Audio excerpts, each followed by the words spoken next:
أعوذ بالله من الشيطان الرجيم بسم الله الرحمن الرحيم الحمد لله رب العالمين والصلاة والسلام على رسول الله محمد بن عبد الله وعلى آله وأصحابه وبعد أمسينا وأمسى الملك لله والحمد لله tumwebaza Allahu jalla wa ala abungezezanga tuli balamu. Allah tusaba tuwe obulamu otuwe obuwangazi obulungi.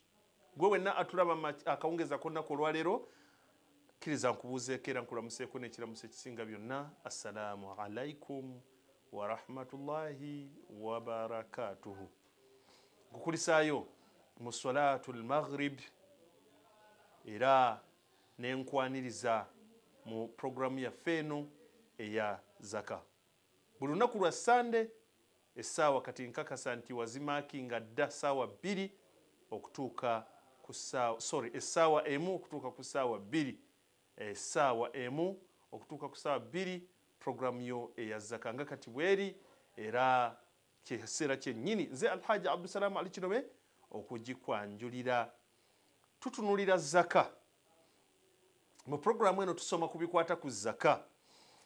ne tulaba embala ya Zakah, empa ya Zakah,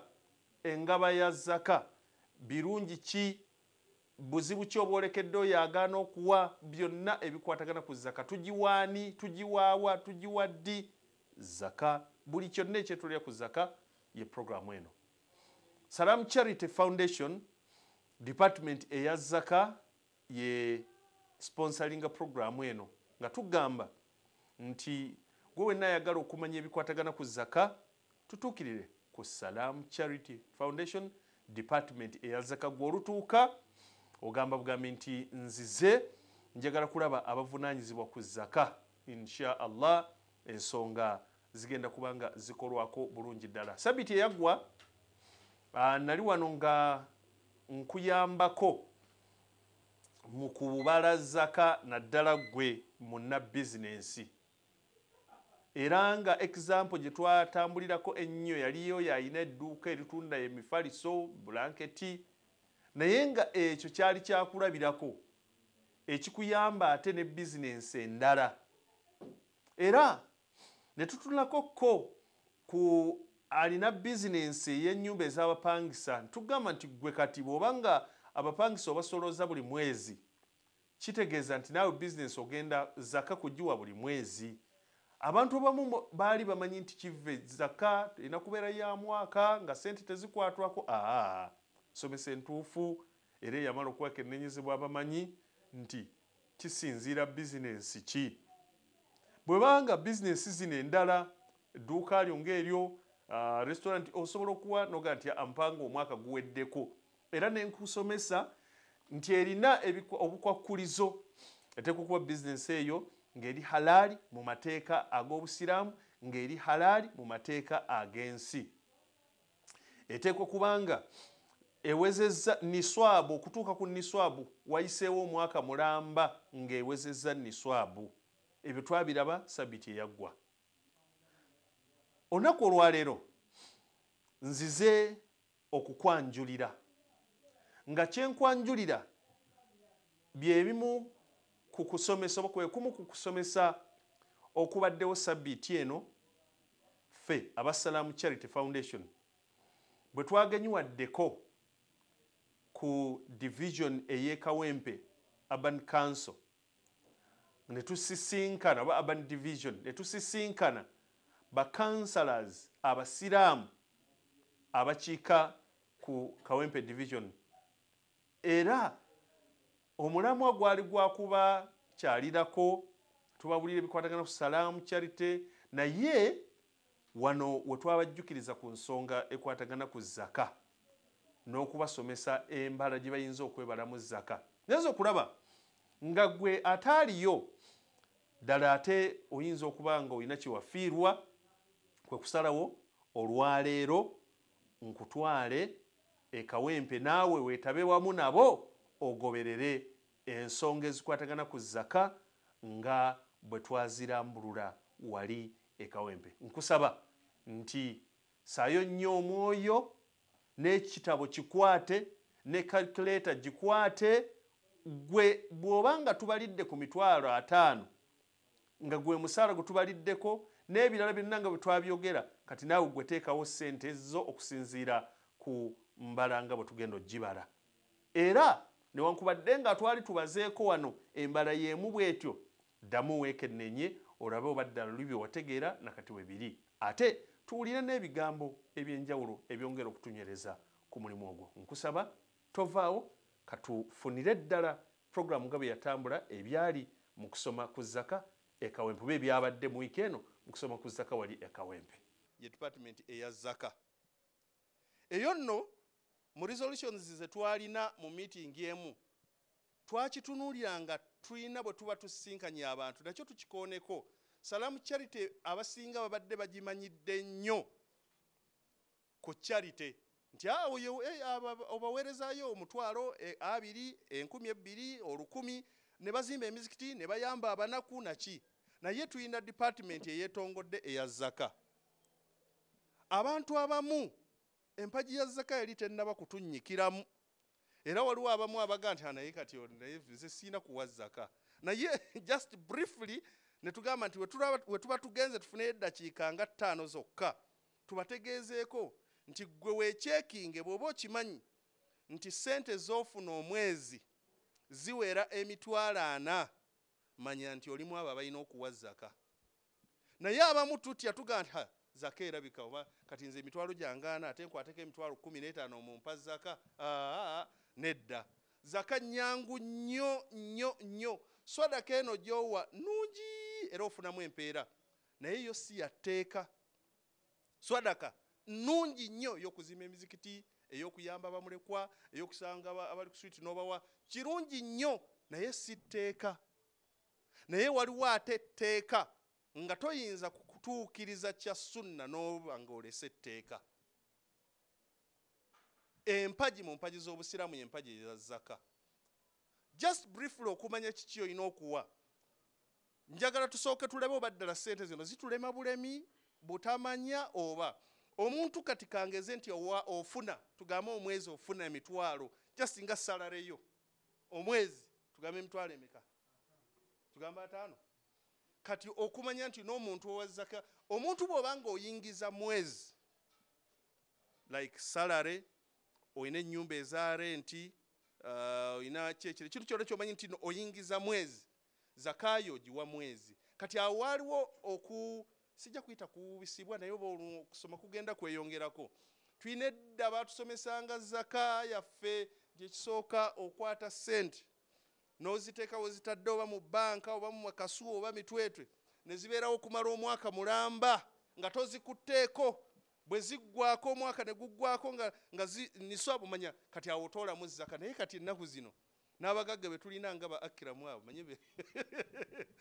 n'abagagga be tulina ayinza okumalako omwaka nga sente zaawa z'oteekawo nti zibeerawo tezikwatako kizibu so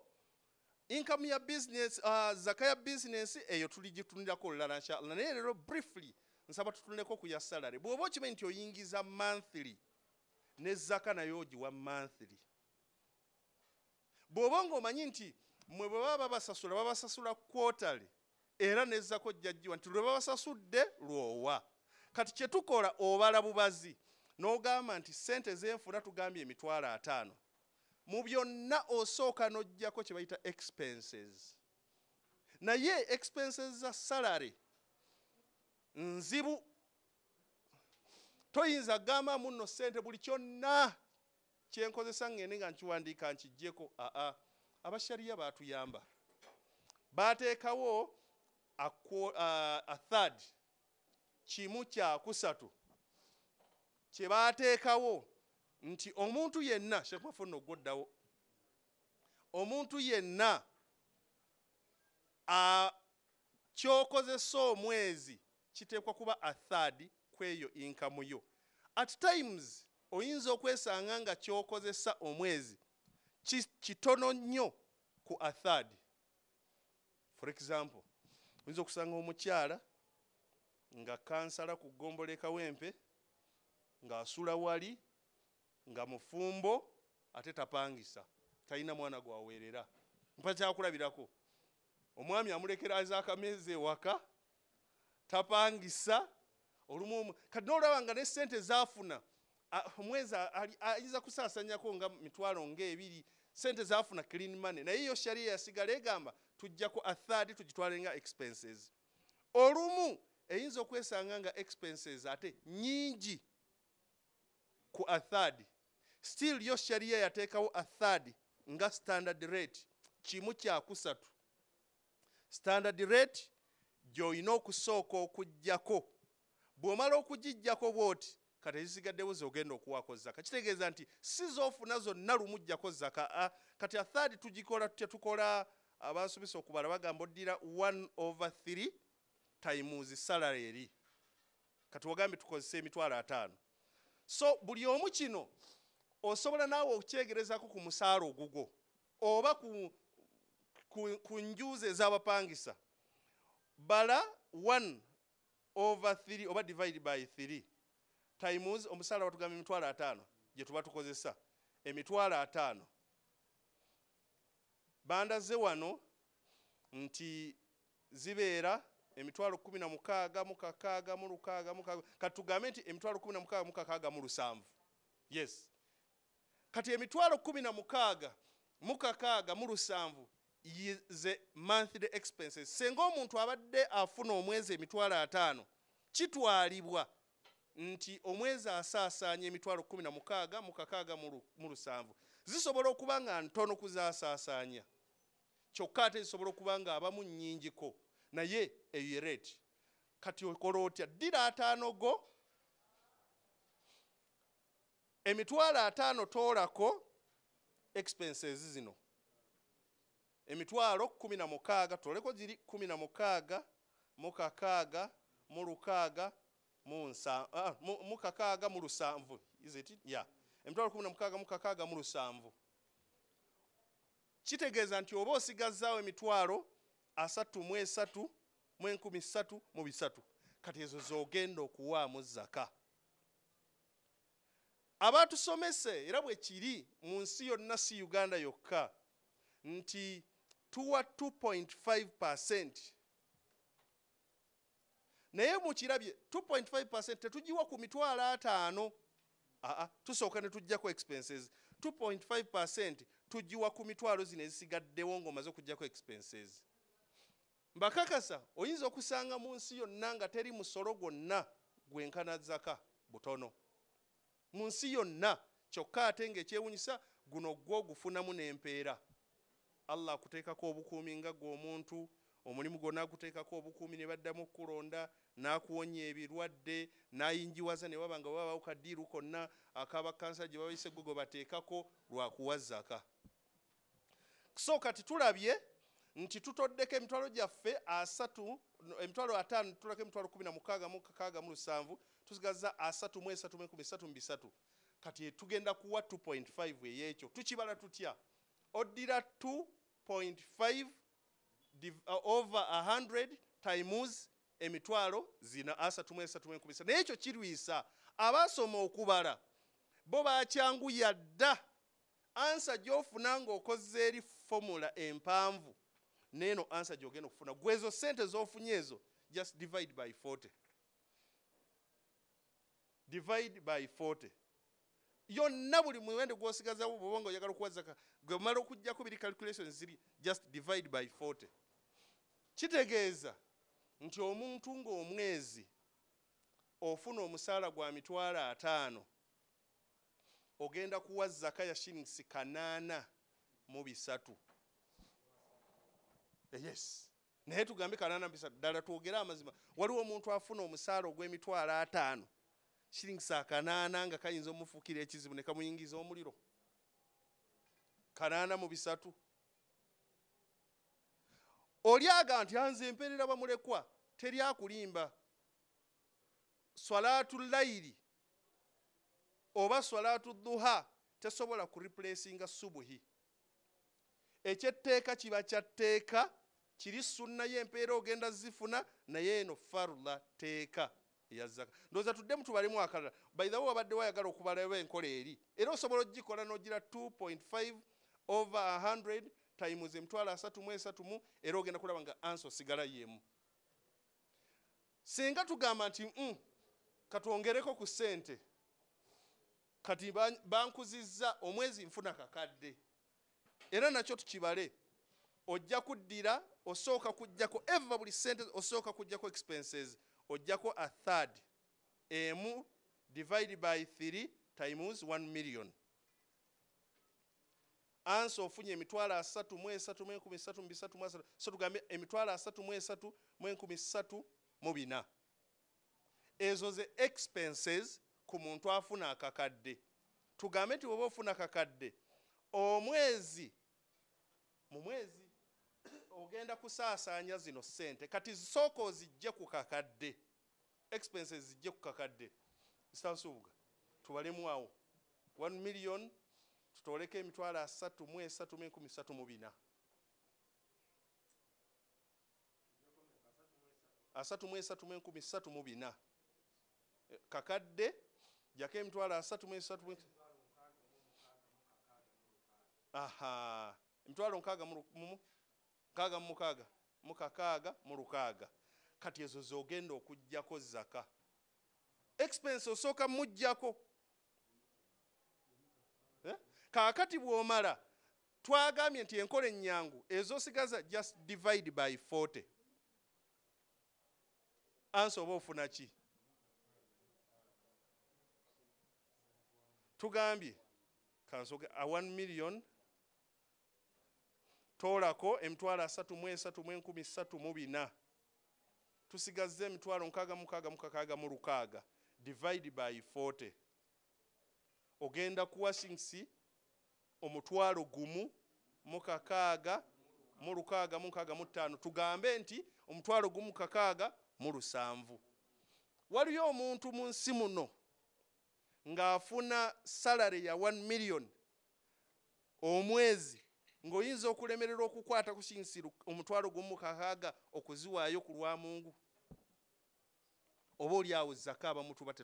tubadde tukitegeera naye ng'ate omuntu oyo afuna 1 million omuntu oyo afuna 1 million ayinza omwezi okuggwako ng'agabye saddaaka ya mitwalo nga 10 naye nga kiri kyakoze kirungi asigadde akyabanjibwa ebbanja kubanga zaka ddyo mpaji zaka nga bw'olaba esswala nga bw'olaba ekisiibo nga bw'olaba hijja nayo bweri mpaji mu mpaji z'obusiraamu wallahi byangu nnyo naye oba oli awo buba twetaaga bujjukizibwa nti empaji eno nkulu tubaliremu. Kati ekibuuzo kiyinza okujja ebibuuzo mu maaso eyo babinajja inshallah naye wayinza okujja ekibuuzo nti ssente ezange nfuna miliyoni naye bino ebintu by'ensi eno obimanyi ebya gavumenti y'abannaffe kale yaffe ffenna obimanyi looni tuyimirirawo ku looni kale mulimu riba naye nze nasobya najjayo looni kaakati bagenda okumpa omwezi bandibadde bampa miliyoni bampa emitwalo 6 nkole ntya bwe bampa zaka mbalire ku miliyoni eri oba mbalire ku gino 6 ziri anti lwolimaliriza looni ogimalayo kati osigala oweera ku gino emeka 6 bw'olirekerawo okubanga bakusalako looni eno obanga ozifuna mu bujjuvu olwo oliyambuka n'ofunira ku miliyoni emu. Subhanaka Allahumma bihamdika nashhadu an la ilaha illa anta nastaghfiruka wa natubu ilaik. Naam. Alhamdulillahi rabbil alamin. Okunno kwe kuyambako mu kubala zaka ate era n'okulaga okuba kujjukiza nti ddala naawe afuna omusaala oli mu abo abalina okuwa zaka. Abantu bangi balina oba tugiyita ensomesa oba kwali kulowooza bulowooza ti omuntu afuna omusaala ateekwa kubanga omwezi afuna omwezi abamu kye mwalina nti omwezi oteekwa kubanga ssente z'ofuna zisussa mu niswabu. Niswabu ebalwa mwaka naye wano omwezi kasitoba nti ssente zo z'ofuna zino bw'ozigattagatta mu mwaka zisoba mu niswabu. So ensonga lwaki olaba tubalidde ku mitwalo 5 sigamba nti mu mwezi oteekwa kubanga osussa miliyoni 1.5 nedda. bw'ogattagatta omusaala gwo gusoba mu mwaka omulamba $1.5 nti ye kati awo osobola okuga nti kanguwe lumu omwaka newankubadde ekyo kikaluba kwe kusalawo ne tukka ne tugaa nti koguwe buli mwezi lwofuna lwowaayo lwofuna lwowaayo. Era ndowooza kati ababaze ddala mubalidde ddala buli omu amaze okutegeera nga tubeesingako example gye tukuwadde ssente mmeka zosobola oba z'olina okuwa. Mu kaseera kano kkiriza tube ng'ate tugendamukko mu bubaka bw'abakama baffe tugenda kukomawo ne insha Allah muganda waffe nga bwe tunaamulaba n'olwekyo kasooke tufune obubaka buno ate nzire mbanjulire ani agenda okwongera okutusomesa. Tovaawo katujje tukomawo. Bismillahi wassalatu wassalamu ala rasulillahi wa ala alihi wa ashabihi wa ba'd. Rabbi shrah li sadri wa yassir li amri wahlul uqdatan min lisani yafqahu qawli. Naam, Allah tukwebaza okutuwa omukisa guno okubaako kye tujjukiza ku balabi ba Salam TV. Allah tukwebaza okututeeka mu abo abagenda okuwa zaka. Nsaba Allah subhanahu wa ta'ala gwe andaba akusobozese naawe obeere mu bantu abawa zaka. Ate Allah buli yenna awadde zaka Allah nkusaba osiime okkirize zaka yo gy'awaddeyo Allah ezitowe ku minzaani. Allah otuyingize jjana n'emirimu gyaffe egy'emirungi olw'okwagala kwo Allah n'okusiima kwo n'ekisa kyo. Mu kaseera kano oluvannyuma lw'okuva mu bubaka obwo bwe tuva okufuna tugenda nate katulabe muganda waffe Sheikh Shafic Mafo ate naye mu ngeri y'emu yatusomesa mu bimu ku bye yasomesaako n'obukulu bwabyo y'ensonga ya zaka. Era naye twabadde naye nga tusisinkanye abakulembeze oba bakansalas abasiraamu abakika ku division ey'Ekawempe. Ebigambo bye byabawoomedde nnyo era kyensuubira nti nno bangi ddala ensonga bagitegedde ekwatagana ku zaka. Nawe kityo naawe ate abaddeyo funa omukisa guno okumanya ebigambo nga bwe byatambudde. Sheikh Shafic Mafo bino nno by'ebigambo ebyabadde abuulira abasiraamu naawe nga gwe omukubo. تبارك الذي جعل في السماء بروجا وجعل فيها سراجا وقمرا منيرا وهو الذي جعل الليل والنهار خلفة لمن أراد أن يذكر أو أراد شكورا وعباد الرحمن الذين يمشون على الأرض هونا وإذا خاطبهم الجاهلون قالوا سلاما رب اشرح لي صدري ويسر لي أمري واحلل عقدة من لساني يفقهوا قولي. السلام عليكم ورحمة الله وبركاته. الديني والله tubagala lillah ate kati buli ali wano mumanyi sebo aja Abdussaalam buli ali wano sogayo na kitto zonga ntono ugundi naye ntono gundi ono bonamba manyi muntu kuki era ngenda kusanyukanya wallahi ngina basako pressure mu wezaka bomuji watedda wange naye sikansala ngambye koro buli jonze mukotogera era nga yogena kuntwala ku office bankube kalamu tukawako katono nnyo wallahi billahi tallahi teriya wazaka nasigala ku level emu. Waliwo omulenzi bamuyita makubu ya mukwano go obiwo sebo general manager ya namukubiriza ngo wazaka mukubirizo wazaka ne tugendayo ne council lumu oyo bwe twagendayo ne mubalira zaka ngolaba era byakusika muguwa naye wallahi omwaka oguddako yakuba essimu nga zaka gye yawadde omwaka guno etripolinze emirundi egyo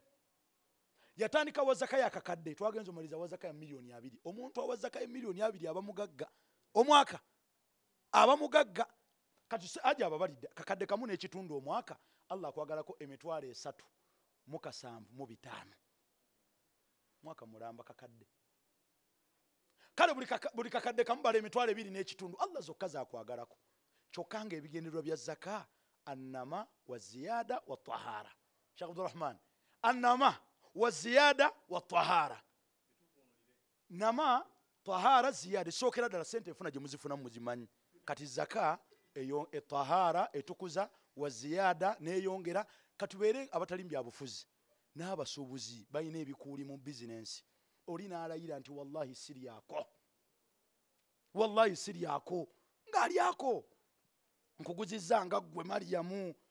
gwe nga gwe wange naye nga guza olugoye takumanyi mbwolwokuba oli musiraamu nangani akulimbye mbulolaba olwo naluguze 7-8 kale empayo 7-8 kankafiirwe ngaakafiirwa ngani oli naalayira kati zaka gye tukuze ebyo bannaye mujje muwe zaka mwagale charite mwewandiise imaamu wange mwewandiise enamba zibeereyo charite ebimu ku birungi byayo nti osobola okuba nga Allah wagamba Umar bin Khattab hasibu anfusakum qabla an tuhasabu mwobeera mu charite osobola okwebalaabala nga Allah tannakubala batya buli message gy'oweereza bakuddiza message buli message gy'oweereza bakuddiza message ekyokulabirako gy'owaddeyo 1,000 ne leero n'oyiwaayo 1,000 nga message ejjanga nti ku account yo inako 2,000 ng'otegeera nti guno omwezi Allah naakamuwa 4,000 ng'olaba zikuyisaawo okuyingira ejja n'oba tezikuyisaawo kikuwa accountability ennungi wakati wo ne Allaho okwebala era osobola obeera n'ogaa naye nga mmanjibbwa nnyo okuba olina akawunti egenda ngaekola ki epending egenda etambula omaleko omwaka waliwo hajjati bamuyita hajjati zaina alimbalala omukyalo oyo buli lunaku aweereza omutwalo gw'essente bukyanga charity etandika emyaka gye tulina buli lunaku in fact ne lwabataweereza abala nti njoseze ennaku 3 n'akompasetinga ennaku ezo waliwo omukyala nga tukyali kukaabasanda ebutambala twalinga n'agikaliisa naawe nga buli lunaku bamuyitanga hajjati halima buli lunaku ng'aweereza emitwalo 2 rediyo n'ekyankala n'ennaku 3 n'agamba munsonyiwe nabadde manye yange yeefudde ntumugana nedda rediyo eno yakyankalanye byuma n'agamba wa boda muweereza nakweza 3 emitwalo 6 n'agikola atya Mungu alina abaddu be muno kati we tunaagaana omusajja omu alina akagambo kayogera naye nze buli wenkasoma kankuba omutima yagamba inna lillahi ibadan futana طلقوا الدنيا وخافوا الفتنة نظروا فيها فلما علموا أنها ليست للحي وطنا جعلوها لجة واتخذوا صالح الأعمال فيها سفنا يغامبا بمناغان وكلا الله بيغالا بمناغان وكوا الزكاة بمناغان وكسالة إن لله عبادا فطنا الله ينابدوا بتيبك يساوين وروا بالي مروضة غبونوغان سجا genda makka gye bali esaawe waruwa bali ku duha nga bagimaze gobonoogaano sala duha basadde nange nsadde Allah alina abaddu babasulanga batunula nga bali ku ibada imamu kyeyuno oyo buli ku makya asoma ejjuzu 2 eza Qur'an goboga nti omaze omuba kwegalira bwegalizi nti ku Lwokutaano soma ku Qur'an eri abaddu nga buli lunaku asoma awe bwayise waliwo seeka mumuyita Hasan Tayyib yaŋŋamba ye buli luvannyuma nnaku 3 aba amazeeko Qur'an gobonooga nti mwaka Qur'an ogibikula mu dduwa lw'ogenze mu dduwa Allah alina abaddu abakola gwe ebikuwa obuzibu gwoba oyagala bakwegalirira okusaala Allah alina abaddu nga basaala wallahi nga subuhi in fact nga be basooka ne muzikiti talaku dunya ensi bagita wa khafu alfitan ne batana ebikeme ebigirimu nadharu fiha tebamala gajita basooka gyetegereze ne bagisaako kamera za Shafic falamma alimu annaha laysat lilhayy watana kastaba amanya nti omuntu omulamu ensi taginako butuuze esawo na Allah bukujjamu butuuze n'ogenda omuzaada tusonga obusonzi nti yabeerangaawo wallahi agenda weza mwaka mu kabuli ensi wemwetaagira ali mu ttaka omuga senga tannayogera ku bomu zino senga tannayogera akasembayo yagamba nti mwe mutubuulire oba temutwagala nga abasiraamu mutugende walala yalinga ayogera naga bino sibyogera nti muzanze siri bubi n'avaayo kukyapa mu ngalo naga nze sirwana nti n'ekyapa kye nze nina ebyapa abadde mugagga gye babaziika abadde musajja mufunyi muzaata Allah musaasire kati Allah alina abaddu be ebibawo obuzibu babikola goboboganya okugaba abantu bagaba wallahi waliwo omuvubuka bamuyita Umaru Wanyonyi simulabanga nako nawe Abdussaalam tomumanyi nejjemu nawe tomumanyi buli lunaku aweereza nusulu 10 ku Salam kyali buli lunaku n'erinnya twalikwata olwo bayita Nalongo mwana Aisha simulabangako simumanyi buli lunaku waliwo omulala yankubidde nga naye ayagala wa Zakah jasinga nkubira kumusomera dduwa nga ye agaseeka mwasome buli lunaku aleeta omutwalo kyokati yaleese ne Zakah kati abo gye bali ate ojja kwekanga mwe mulina bagagga kubo baavu nenga Allah bamuwa lwaki balina kye babala baganda bange buno obulamu bumpi Allah mumuteeke kumpi mumanye nti Allah subhanahu wa ta'ala alina kye yabatuma mu nsokkola ngeremu amaanyi mukola emirimu gya Katonda Allah jatuwamu obulungi ekirala kyensembyayo eddiini yammwe wano mubeere proud weba kaseera katuuse kabyabufuzi sawa etuuse wallahi muteekewo muddu omusajja omusiramu babaawo temweryamu nkwe mugende nti ono ye waffe wa umma mukulembere n'oyo mugende nti ono nawe kyolibanja Allah kale bakuba kusuula ogwe naye mukirize bannaye mbasaba tugende tukole emirimu gya Mungu tuwe zaka Mungu ajja tuwamu bulungi ajja Abdussaalam ababalidde era Abdussaalam nkwebaza wallahi owadde zaka ngenzo la buli muntu alaba yeebanja twagala wiiki etandike nga bakansala muli naffe wali ku charity tubabale zaka bwe mutawa zaka olw'emiteeko 8 gye bakolimira emiteeko 8 sura ki eyo tauba Allah agamba innama sadaqatu lilfuqara'i walmasakin wal'amilina alayha bwetyo nga bwejjekkirira abaavu buli otawa zaka akolimira nakito bw'otawa zaka misikini akolimira bw'otawa zaka daawa gyetatuuse nga erina otuukayo abawalimu abalina ogikola bakolimira bw'otawa zaka abasiraamu abapya wallahi waliwo kibiina bakiyita umuka kiyamba abasiraamu bapya naye baleeta omusajja nga famire yamugoba ne bamuggyako byonna ebyobugagga nga obusiraamu mwe mwina omutayirira mwe mwina omulabirira mwe mwina kati zaka we tuba tulina tukwata bukwasi basiraamu abo bapya ntuga nti ne tuteekako abawalimu naye kati bwe mugaana basiraamu abo bagenda kubonaabona tayiri zitane nga tewali buyambi baba bajja kukolima abalina amabanja bajja kukolima waliwo ekiseera ekituuka nga zaka tulina n'ogiwa ate omugagga ng'omugagga tumumanyi abadde ayamba umma naye Mungu amwabize ntuga nti bannaaye omusajja oyo abadde ayamba umma tumukwasizeeko eyo ye zaka gye tubabanja mwebanje Mungu ajja kubeera nga atuwamu obulungi funa akawunti yo mu charity otandike ng'okuteeka bino ebintu bibeere mu competition ab'ekawempe mugambi makindi tejja tusinga ab'emakindi bagamba ab'e central tebajja tusinga bwe bityo bitambule obusiraamu bwaffe buno bubeere nga tujja kuddamu nga tukomewo tugaye nti bannaye twagala obategeeza